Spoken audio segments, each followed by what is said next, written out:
Back in 2020, you may remember we did a long American-made optics series. The Sig Romeo 4T was one of the optics we reviewed in depth at that time. This particular unit is one I purchased when the review was over because I like the 4T so much.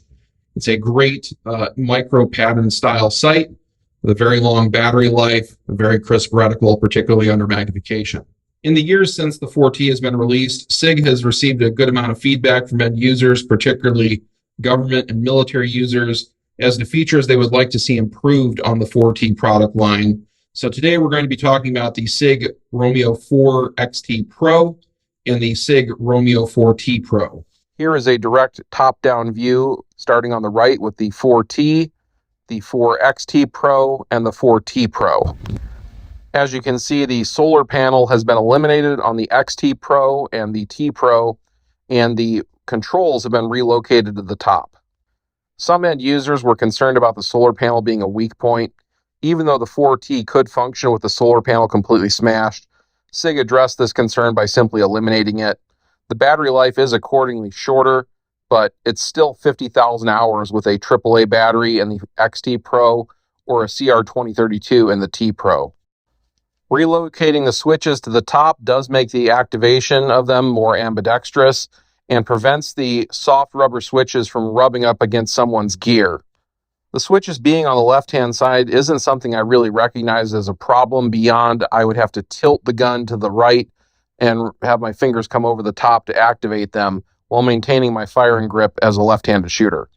For right-handed shooters, I can easily see how these buttons facing in towards the shooter's body and gear could accidentally be activated through carrying it, or over the course of a deployment have the switches wear off entirely and have a breach through the rubber that could become a problem.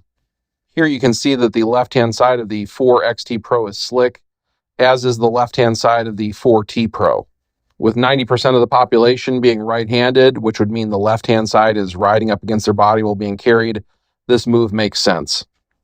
This is the right-hand side of the original 4T, and you can see on the 4T Pro, nothing has really changed.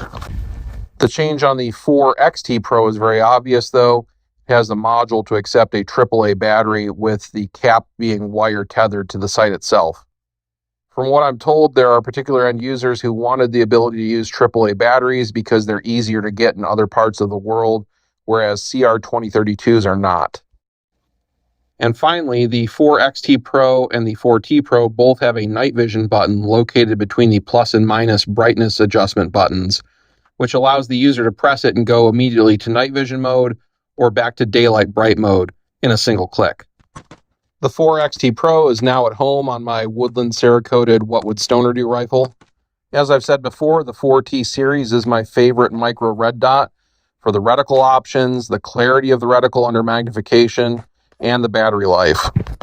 There are other larger windowed red dots like the 8T that I like better from a pure shooting perspective, but they're heavier, and on the What Would Stoner Do rifle, the smaller red dot makes more sense. The 4T combined with the Juliet 4-power magnifier is a very capable system out to 400 yards. I intend to keep using mine on my What Would Stoner Do rifle for the foreseeable future. If you like this kind of content where we actually put gear on the clock in public to review it, consider supporting us on Patreon. Thank you for watching. And remember, the Second Amendment is for everyone.